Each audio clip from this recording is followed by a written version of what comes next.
Well, hello. My name is Simone, and you are very, very welcome at this month's webinar. And I am so excited to be talking to you and our fantastic panel today, because we're talking about one of the things that I think has always been a part of everything that we've done around Northern Power Women, the We Are Power community and the Power Collective, which is allyship, in particularly male advocacy and allyship. And I was one of those people who started my career in the wonderful Royal Navy, truly a male dominated industry. And if it hadn't been for those phenomenal male sponsors, advocates, allies, friends, supporters, and colleagues, then I don't know whether I'd be where I was now without that person, that individual, Lieutenant Commander Paul, who was the one who tapped me on the shoulder and said, "I think you need to go through the ranks as an officer." And as a young radio operator in her first time away from home, it was something I was like, I don't think I can do this. I don't think this is for me. But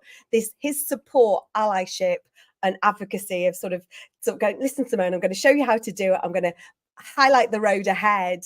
I think for me that action at that time always has stuck with me, has always kind of stayed with me. The power of that individual who I think has really helped shape and drive my career, and wouldn't be where I was without Lieutenant Commander Paul sort of tapping me on that shoulder. So, and that's what today's session is about is how do we turn allyship not just into a conversation, not just into a hashtag, not just into a discussion forum, but about really making things active and really making impact. And at the launch of our awards nominations this year, back in September, we were proud to announce a brand new category, which is all around our advocacy list, brand new for 2024. And it came about a conversation with our brilliant Barclays Massive team, who we've already been working with, but we started talking about, sort of how they could get more involved and what they could help support. And this is where advocacy came from. And it came from Ilka, who you'll meet in a second, being at the awards this year, and seeing Glee, who you'll meet in a minute, who won our Agent of Change category, and seeing actually what more of a role do we have to play around advocacy. And so the advocacy list was launched. It was under the banner of our game changer lists. We have our power list, our future list, and now we have our male advocacy lists. And so what we've done is we've created a number of patrons, if you like, and to really support and help amplify and begin this community, because we don't want things to be a list. We always talk about the awards not being for one day. We want this to be the start of this community and really helping us ultimately turn the dial up and turn allyship into making impact. And so we've got three great patrons with us here today. We've got Ilka Yaman, who's the Managing Director for Barclays. We've got Amar Mirza, CVE, amazing. I met a few years ago through the Armed Forces Covenant.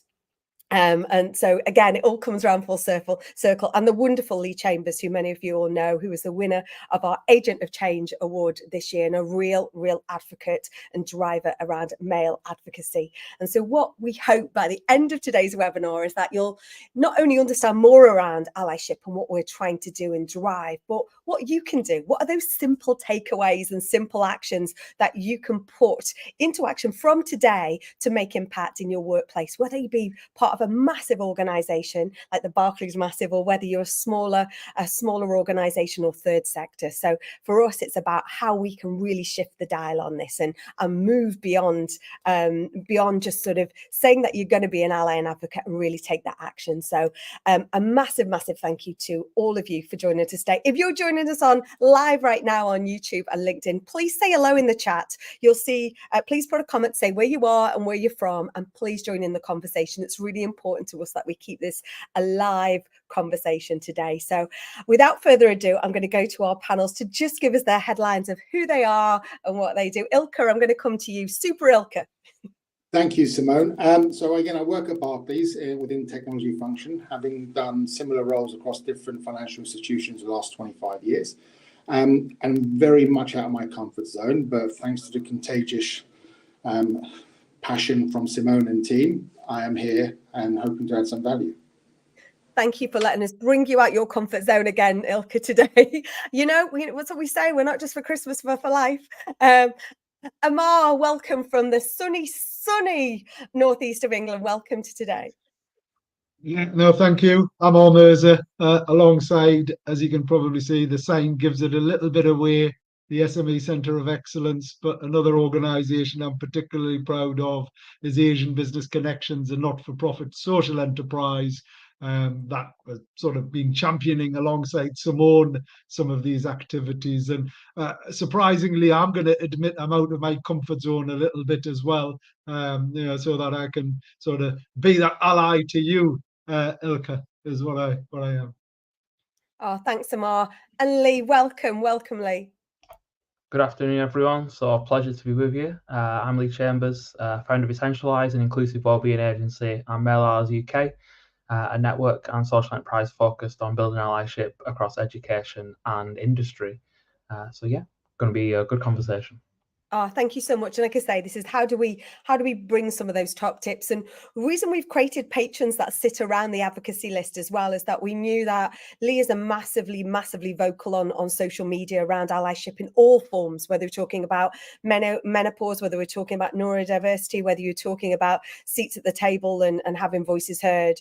And so what we wanted to do was is corral and create a group of patrons who probably would all of you would naturally be nominated for this award, but we almost wanted to take you aside and go, actually, we want you to be part of this conversation. How can you help grow and build this community? So we've got, we're also delighted to have Herb Kim over in the Northeast as well. And we're also delighted to have Sir Roger Marsh, who has been an amazing ally. And the reason for the patrons were people who've already been engaged and supported what I've been doing over the past 8 years with Northern Power Women and now the Power Collective. And we're also delighted that we're going to be welcoming Gary Neville as well as one of our patrons as well. So really excited to have sort of this really great cohort to help drive this. So let's start with allyship. We've talked about it a lot. You know, there's a lot of talk on social media, but what does it mean to you, Ilka, and why is it so important? Why did this advocacy list? Because it all started with you and your team. I always get confused when I'm asked this question because it should just be it's the right thing to do. But when I sort of try to think about it, there are a couple of reasons. One's personal, one's more professional. I was brought up by my maternal grandmother while my parents worked, who was a very strong, independent, passionate lady. Then my mother took over when she then had my sort of two sisters as well. So I was brought up by a very strong, passionate mother and very strong, determined sisters. My wife then took over that training from my grandmother and then my mother and my sisters, and then she educated me further for 25 years. And then thankfully, my daughter has taken up the mantle and finishing off my studies on how to be an ally. So again, personally, I've known nothing but strong, determined, even balanced females who had a role to play, an equal role to play. So coming out of my personal environment, going into work environment, I think I had a good training background. But then when I look at it professionally, my first role in technology, and I started off in the post room at a chartered surveyors, was actually in the data processing department. And that was 7 ladies and myself, which was enjoyable, actually. Very good 2 years in there. But then every role I got, the next 4 roles at major financial institutions in technology, the director I was working for were females. So for me, I didn't see any different for the first part of my professional life, and definitely nothing different in my personal life. So for me, I think it's just normal. Unfortunately, it's not like that out there at the moment. It's not as normal, and we're still talking about it as an initiative. But for me, if you just try and picture not treating your family members in the same way at home or in life as you would do at work, and that makes it a bit more personable rather than just numbers and a spreadsheet and percentages. And I think there's something about that making it personal. And I think it sounds as though you have graduated. You are or in the process of graduating from the Yeman Family School of Allyship and Advocacy. There is no graduation. There's an ongoing further development with my family, unfortunately. That's good. It keeps it living. It keeps it breathing, doesn't it? So, in fact, I'll check in with your wife and your daughter, and we'll see how you're getting on. Hey, we'll see if you've earned any stars yet. Lee, what do you think are some of the misconceptions about allyship that you've encountered? So for me, I suppose a big thing is we got to even look at what allyship means and where the word came from. So it's from Old French. It actually means to combine and to unite. So sometimes people can see allyship as this thing that, you know, one group helps another, but But actually, allyship is about coming together. It's about binding together to actually create better things. Some people kind of think it's a title you can give yourself. Allyship's very much a set of skills, an attitude, a way to operate where you are curious about the experience of other people that might have had different journeys than you, and how you can actually come together to celebrate and embrace those differences. So, yeah, allyship itself isn't. It's not like saying the right thing necessarily. But allyship is about how you act every day. And sometimes I think we look at allyship and think it's these massive, big things that we do to help other people come in saving the day. But it's not about saving the day. It's not about, coming in and being a hero. Allyship is fundamentally about being a good, curious person who's willing to look at some of the things that they've grown up within a system that's very much about individuals and about competition, actually taking a step back out of that and even doing some work on yourself to actively listen to other people's experiences without thinking how, well, this has happened to me instead, or actually kind of not letting that opportunity to understand someone else. Because allyship is fundamentally about understanding. And allyship, for me, is actually a big part of leadership. How can you bring a diverse group of people together who've all had different journeys and get them aligned to actually achieve great things together? So yeah, allyship isn't, this. It isn't always about the big things. It's not coming saving the day. It's about how we work together collectively and collaboratively to actually achieve great things. And I love that this comes from that definition that you just talked about from the French word to combine and unite. I think really kind of sets the tone for this conversation, because Amar, you talked about almost coming with this conversation with your own bit of imposter syndrome, if you like, of your own kind of, what can I do? What do you think some of those challenges are that stop people from sort of taking action or being that effective ally? I suppose comfort is one of the getting out of your comfort zone, as Ilka kindly shared. It's about sort of standing up and having a conversation.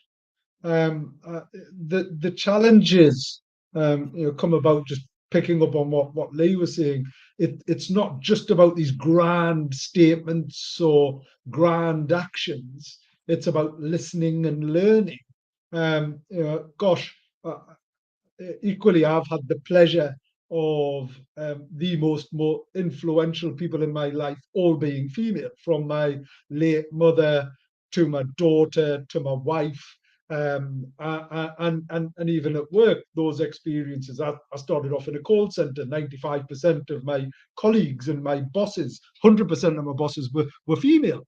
But when I started thinking about how can I be an ally, I probably started with the mistake of it being about me and my experiences and sort of what I think people should feel. Whereas allyship, it's all about listening and learning and having a feedback loop.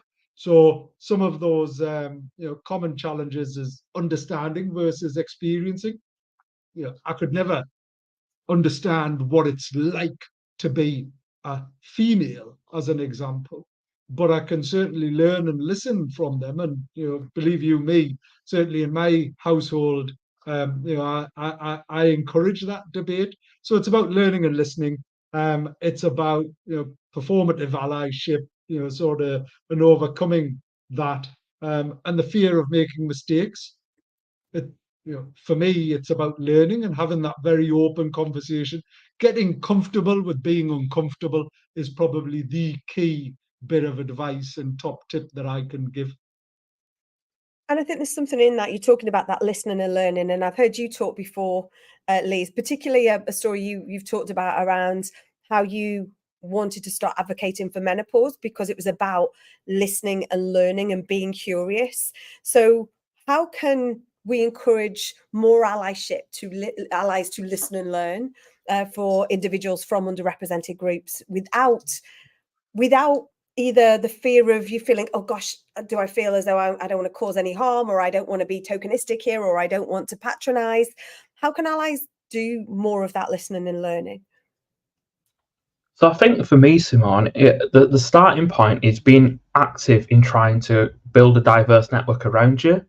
Like, I didn't really start to get much perception of this until I became a stay-at-home dad. And then I was in female-dominant environments, and that gave me a very different network than the tech industry that I was working within and building a company within. So I think the first thing is to actively go out there to give yourself the opportunity to meet people who will have different stories for you to be able to listen to.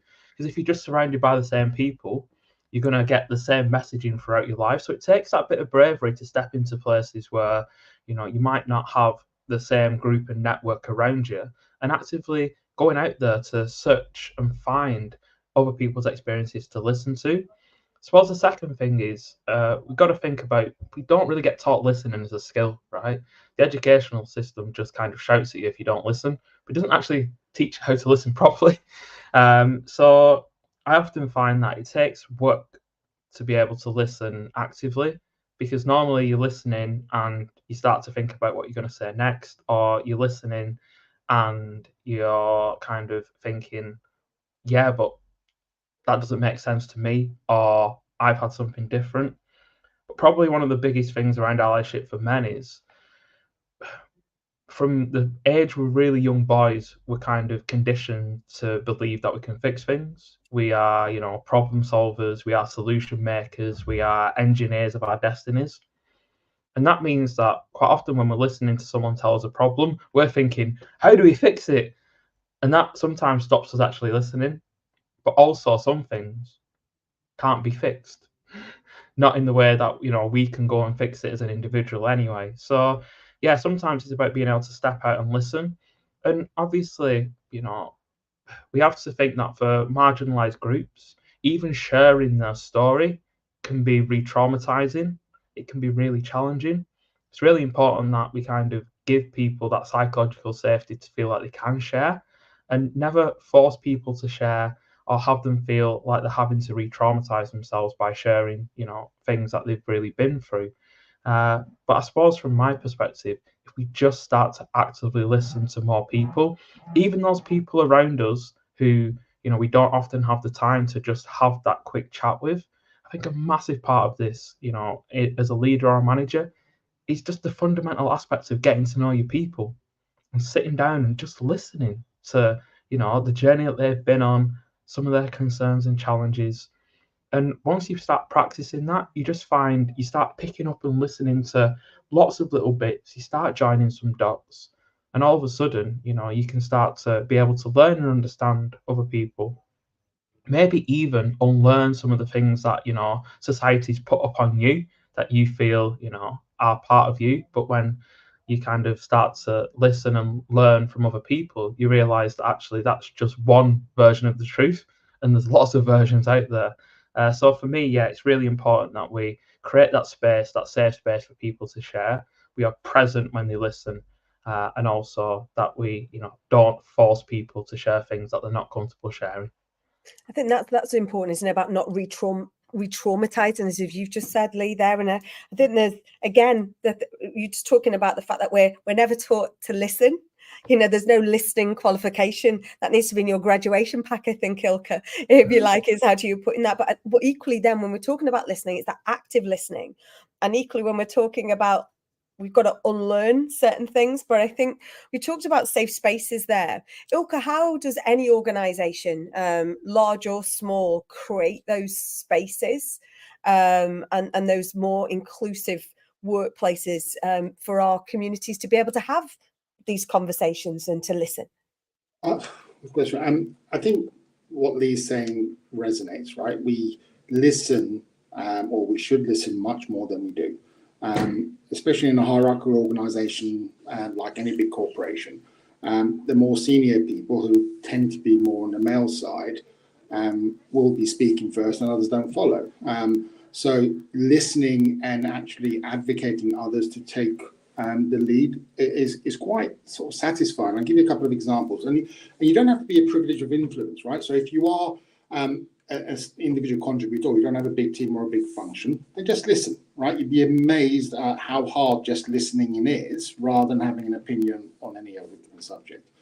But if you're in a situation where you've got a bit of influence in the organisation, so for example, my organisation is quite hierarchical. I have a leadership team, and that leadership team is normally made up of my directs. Very small change we made 2-3 years ago is we made our head of our DEI efforts in my function and the head of the people strategy as standing members of the leadership team. So they would be there not to present on their topics as the norm, come along to a leadership team meeting once a month. They're standing members and they're involved in all the discussions the leadership team have around budget, workforce plans, objectives, everything else. And then doubling up on that, whenever you're having any town halls or any communication forums, you keep on reiterating the importance of D&I. So again, it becomes a standing agenda item rather than a special topic once a month. Smaller gesture, and sometimes again this still happens too often than I would personally like. The individual who's doing an amazing great bit of work doesn't seem to get the interest from others to listen to what they're doing.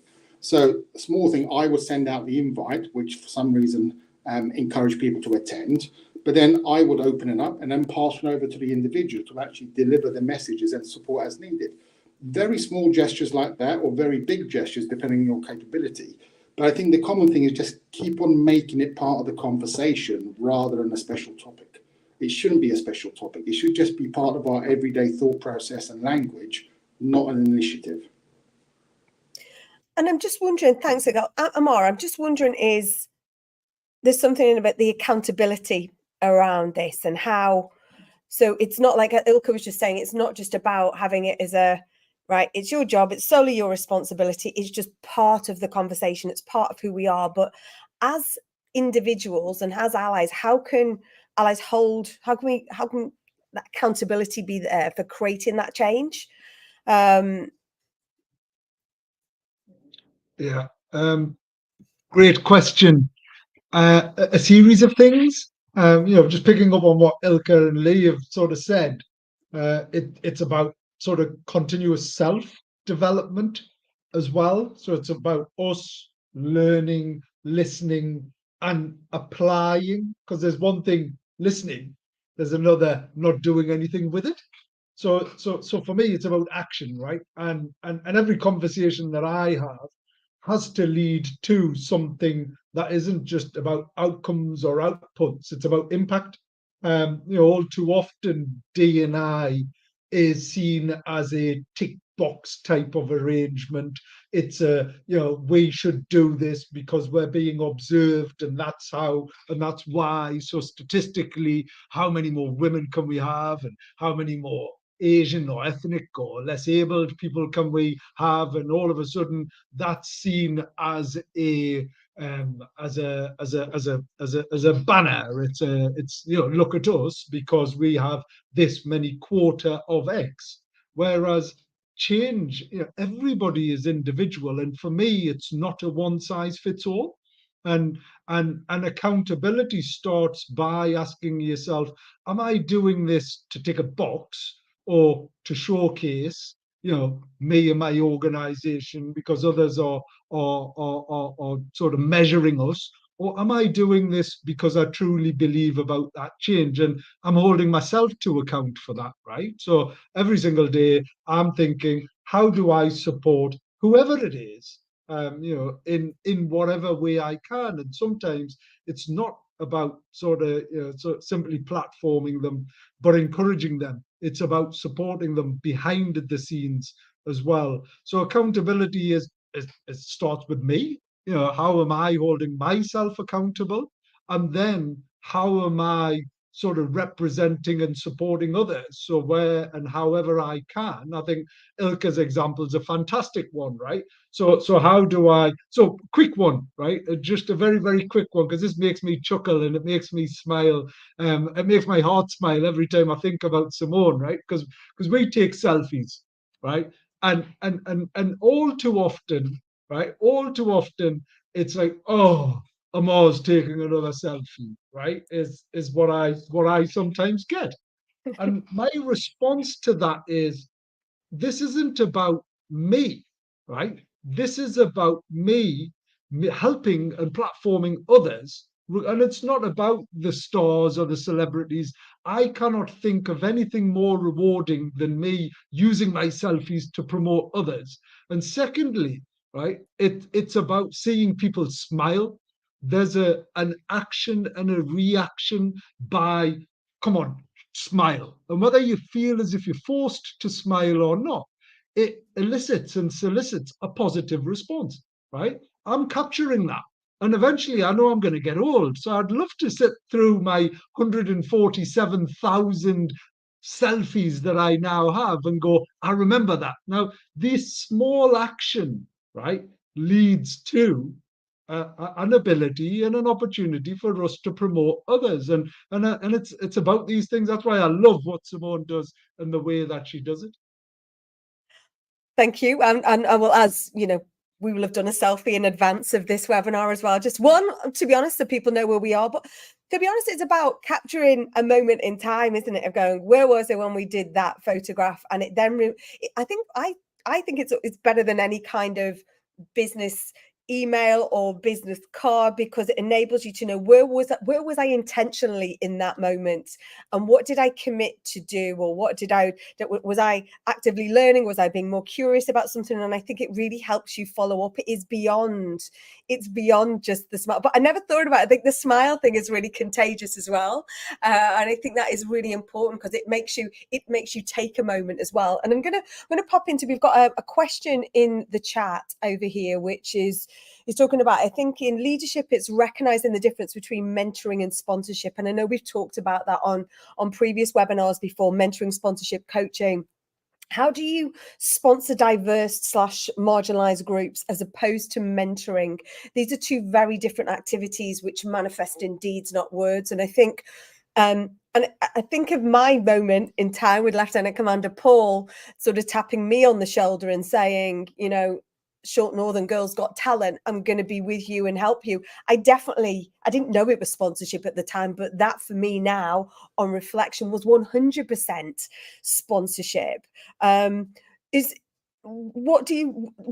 see that as the difference, Ilka, if you like, is in that difference between you've got a big sort of a head count, haven't you, up at Radbrook Hall in Knutsford in Cheshire there? You know, there is a difference, isn't there, between that sponsorship and mentoring? And do you think, how do we gauge that difference? I think I'm still very confused the difference between coaching, mentoring, and sponsorship. But again, in the most enjoyable meetings I've had in Barclays or previous roles is having one-to-one discussions and trying to understand what someone is trying to do, especially for Party of the NI lens, going back to what Lee was saying, just listening. Because again, you try to eke out what are they trying to achieve and why, to be able to then give them the right guidance. And some of that guidance could be sponsoring, in the sense, right, I'm going to help you to do this. Some of this could be coaching, to go, actually, that's not the right way to do it. Have you thought about this? So you take various guises. But I think my most enjoyable coffee times are one-to-ones and listening to what other people are trying to achieve and why. And then you change it. And it could be a very junior graduate or an intern who's just joined, to an MD who's having a particular challenge. But I do think that just having a natural chat and listen, going back to what Lee was saying earlier, just listen, rather than play out a default response that you've learned over the last 20 years, listen and adjust the response or your experience accordingly. For sure. And Lee, if you've got a take on that difference, you're dealing with lots and lots of different organisations across the country at different stages in their allyship journey and in their well-being journey. Do you have a take on that whole difference between sponsorship and mentoring? Yeah, so I mean, if we kind of look from a wider perspective, marginalised groups are historically over-mentored and under-sponsored. So it does present a challenge. Sponsorship is a great structure for those in a place of privilege to be able to find ways to amplify those who sit in places of lesser privilege. And that can be within hierarchical structures, but it can be within their networks. It's the active consideration about closing the opportunity gap that often exists, using the influence, the spaces, the network that you have in a positive and proactive way. Whereas mentoring is really powerful as well in its own way, an ability for people to, kind of shape each other's journeys, learn some of the pitfalls that someone else has gone through on that journey. So both have an importance. Obviously, sponsorship is really powerful when we're looking at allyship as a concept to help people continue to go beyond the glass ceilings that still exist and some of the systemic challenges that people face. And that sponsorship, it's powerful. You are partnering with someone to kind of support them on that journey. And that can make so much difference, not only from like a skills and a visibility perspective, but some feeling that someone is willing to sponsor you as a sponsee. You actually feel that someone is putting their weight behind you, they're trusting you, and that can be as powerful as the connections and the network and having your name spoken about in rooms where you've never been. So sometimes it's the power of being sponsored, as well as all the benefits you're able to get from it. But yeah, I would say to any leader, if you're not sponsoring somebody, why? And look to sponsor someone who's had a different journey than yourself. Absolutely, I couldn't agree more. Is that something that you've come across, Amar? You're obviously working in a huge kind of footprint of individuals and different sizes of businesses. That sponsorship approach, is that something you've been active in? Yeah, and I think more broadly, Simone, rather than just the individual level, I think it's a great question and it's a great point. So we created a number of platforms from education. So I think one of the most transformative approaches to what we're doing and what we can do is through education, right? Both academic but more practical as well. So recognizing that young people make life-limiting choices when they're in primary age. We sort of set up a charity 13 years ago targeting the most deprived and disadvantaged to teach them, support them in enterprise skills. And that was sponsorship of those deprived schools, right? We were coming in as a collective.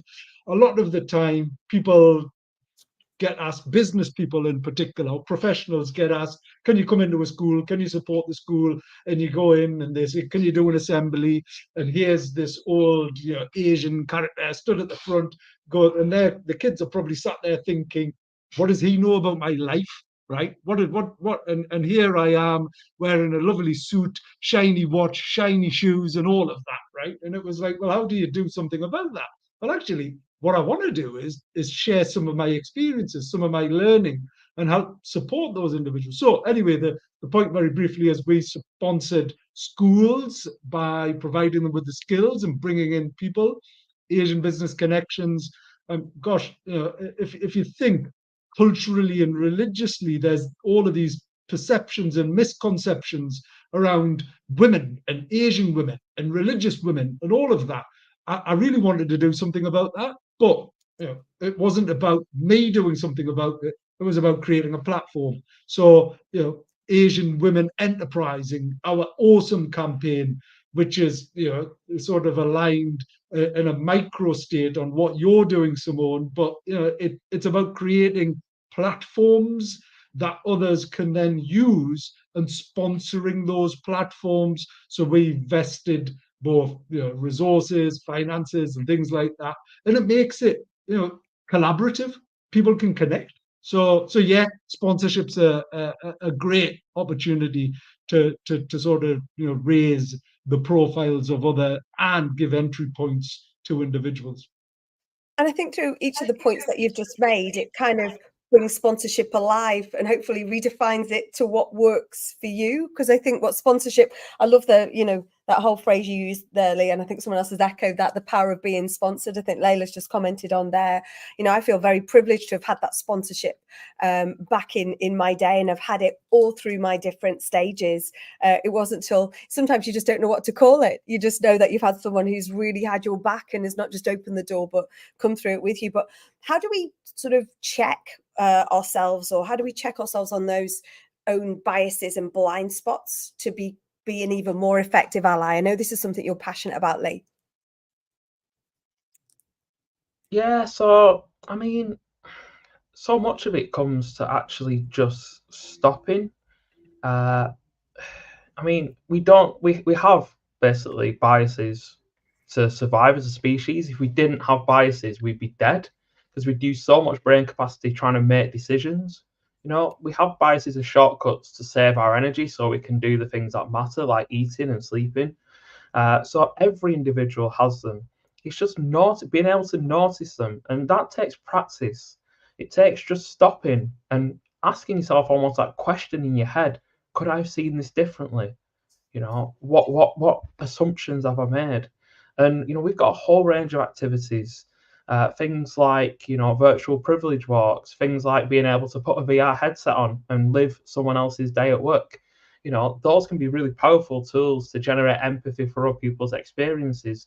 But in the everyday, it's just being able, and I know it's relentless, I know we're busy, I know we're ever connected, but just creating those moments to stop and notice, the things that we're doing that might be microaggressing against other people. And it's understanding microaggressions is a really powerful thing for people to do, to understand what are all these little things that we do that are based off assumptions and stereotypes, from the language that we use to the way that we turn up. And I suppose once you start to see some of those, you notice them more. I mean, research has shown that for, say, men who go through allyship training around, gender microaggressions, they become 4 times more able to notice them and see them. So, once we kind of go on that journey, you start to see these little things happening.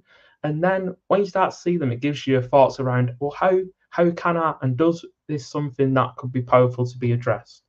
So for me, it's like little things like if you take meetings, promotion, culture in the workplace, because that's primarily where we do our work. It's thinking how you can embed these things to ensure that biases don't happen or don't play out, because you can use structures. For example, in a meeting, women, marginalised groups are more likely to be interrupted. So an ally can actually notice that and think, well, Sandra's just been interrupted. And you can actually kind of, bring her back into the conversation, which is easier than her probably trying to butt back in to the conversation. Other things in meetings that happen, like people not being credited, someone stealing other people's ideas, that happens a lot. An ally would be like, wait a minute, but, Helen had said that earlier. And it's just thinking who gets the credit for things, who gets noticed, who's doing all those little things that don't get you promoted at work. Like I like to term it work housework, like booking the meeting rooms, manning the stand at events, tidying up the communal areas, taking the notes. Is that fair? Does that get shared fairly across people, or is it always the same people doing it? So it just requires presence, really. Presence and noticing. And that's how you become an ally, is that active approach to life. You'll never find an ally who is passive, because allyship is a verb. It's about what you do. And as we say, with all the podcasts we do, all the webinars we do, I always think there's a whole range of merchandise that goes alongside this. T-shirts, tote bags with some of these slogans on, because it's about bringing that to life, isn't it? And simplifying, noticing, I think, is a really one I've just circled three or four times there. I'd like to say a few weeks ago, we were over at your place, Ilka, and we were having a whole conversation. Lee was there. Sorry, Amar, we were not excluding you, but we were having a conversation. And one of the things that I noticed on that day, I want you to share an example of when allyship has really made that tangible impact in the workplace or community. But myself, you and Lee were having a chat hosted by the fabulous Anjali, and I know there's an earlier session that was definitely for early careers professionals, and there was a conversation that came from that going, why are we even talking about this? Surely we shouldn't even be talking about this. And I've just raised that because Alex has raised a question in the chat that I want to come back to, which is how can we encourage conversations about allyship at an earlier stage? But while you're thinking about a response to that, Ilka, can you share an example of when allyship made a tangible impact? Because that day when we were over there, I felt by having that early careers session and then inviting the early careers into the main session with all your leadership team and all the acronyms of professionals that you have within the organization. There was something about that noticing a normality and curiosity that kind of really came to pass, and bringing that diversity of voices in there to kind of go, actually, this is such small things that we can do. Surely this is easy to change this. Yeah. Well, actually, one example stands to mind. Like I said, at the start of my career, and personally, I didn't think there was a real imbalance. Everything I saw and felt was just very equal, very balanced. But I think I'm going back about 10, 12 years at a previous organization, and I've just recently taken on a function which had the global director based in the US. You had a regional director, a female in London, and 6, 7 other members of the leadership team, all male. And it was very quick to me in a short period of time that actually the future was the female director in London, and I didn't necessarily understand what the others did. Now, this has nothing to do with D&I at the time, just thought, actually, why am I wasting my time? So I made some changes and made the female director in London the global head. Now, that in itself, at the time, was the first direct report of mine who was at that level a female. But again, that wasn't the big thing that stuck in my mind. I went away, applauded myself, and well done, you've optimized and you're going to turn your budget and you're delivering more now with less, and all the usual stuff that I get measured on. But the one thing that stuck for me is that same individual thanked me for the next 2 years for giving her the opportunity to actually do more work. Even when I then pointed out the fact that now she's doing the work of previously 8 people were doing, she still carried on thanking me. And that stuck in my head. So it was an impact at work at the time. But I think that's when I started to really understand, hold on a second, there's a real imbalance here when someone is doing so much more work and effort compared to the wider group, but is grateful for it. So I think that really had an impact at the workplace at the time, but also me personally as well. And it still stays with me today. And that does come back to the conversation we've just had, isn't it, about the noticing? I think it really sort of fits in that. It's just noticing, but then not just noticing, but then saying something about it. That's allyship. And I want to come to just Alex's question now. How can we encourage those conversations about allyship at an earlier stage? Amar, I'll come to you. I know you've done work around schools. We were talking about that earlier, but how can we start this earlier, especially to the point at the session that we were at a few weeks ago, when you've got individuals, early career professionals, who are going, why are we even talking about this? Surely, it should just all be fair. Yeah. I'll probably finish the way I started. It's about comfort zones, and it's about understanding and having those honest conversations. If I was to suggest a mechanism, something that I'd explored several years ago around how we could do something around addressing these opportunities. It's about communication. So it's sort of having that dialogue. It's then about collaborating. So making sure that people are engaged and involved and in that communication. And the third and most critical point is around celebration. So giving the opportunity, the platforms that I've shared and the one that you've created, Simone, ensuring that we're celebrating that communication, that collaboration, because that's something we're really poor at doing, is recognizing those small wins as well as those significant ones. So communicate, collaborate, and celebrate is how I would suggest we sort of take this forward. Thank you. That is brilliant. I love that. And I think that collaborate and celebrate, we've not talked about celebrating yet. And as someone who's just come out of with the team reading 1,500 nominations that have come through for this year's awards and reading them multiple times, I think that's where the awards were created, to encourage people to high five those achievements and to celebrate. Lee, what advice would you give to someone? How do we encourage you to start those conversations earlier? Yeah, so for me, and I've been doing quite a lot of work with young boys in schools. Truth is, everyone needs support to be able to get to a place where they can be effective allies. A lot of those listening sessions show that, we've got a whole generation of young boys who feel quite disenfranchised. They feel like they openly say to me that we feel like we're being treated a certain way based on how our great-grandfathers and grandfathers lived in a world where, men were able to kind of do whatever they wanted. Or that's at least how they see it, in their young lives. And think a big thing is the skills around allyship, the ability to effectively listen, the ability to kind of know when to be an upstander rather than be a bystander, the ability to actually get uncomfortable and be as uncomfortable as marginalized groups are on a daily basis. It requires, you to actually be in a decent place yourself, have enough of your glass to help pour, to amplify others. So I always kind of look and think, for young people, they face so many different influences. We live in a very, very capitalistic society, and their version of success that they're chasing can make them feel quite disconnected, and make them feel like actually there's a lot of work for them to do, and that makes you look at yourself rather than others. So such a big part of it is looking how we support individuals when they're younger, so that they have the platform and the capability and the skills to then be inspired to be allies, and then they can go and recruit other young people to be allies as well.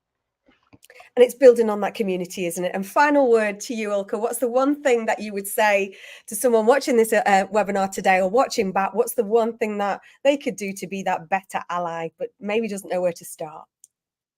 Well, actually, on that point, I was in a panel show 2-3 weeks ago. On a panel show, there was a panel around allyship.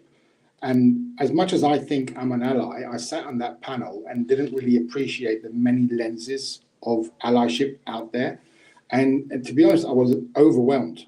You think, wow, okay, I'm supposed to be an ally here, but I didn't appreciate or understand all the different lenses. But then I went into my age, look, etc., and go, well, how am I supposed to know all this, right? What do I do? And I found myself withdrawing into my shell, which is not a normal thing for me to go, hold on a second. There's something here that maybe we have lots of allies are out there, but they're so overwhelmed or maybe not sure how to help, etc.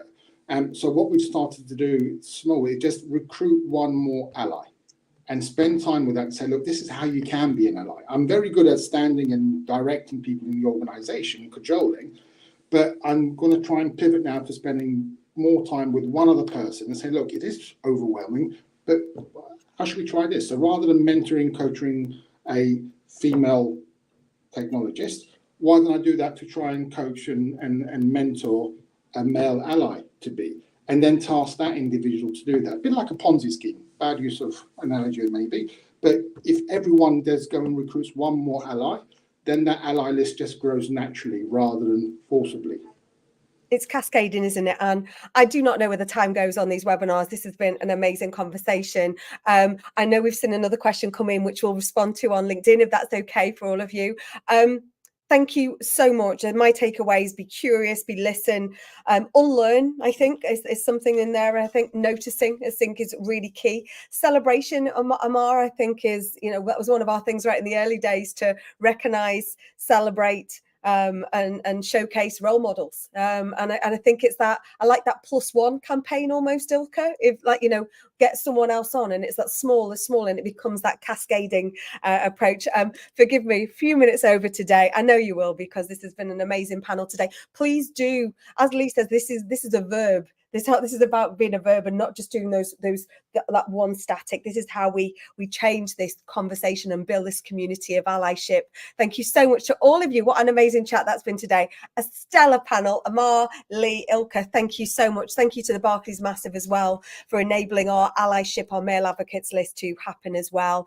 Please do stay connected on our digital platform. We are power.net for everything that we've got going on in there. We've got mentoring sessions. We've got our new Power Profile video section coming up, forums, direct messages, you name it. We want to keep the world connected and keep collecting those +1 and celebrating role models. Thank you so much for joining us today on this webinar, and we look forward to seeing you again very soon. Keep the conversation going on LinkedIn, YouTube, and on our platform. Thank you so much.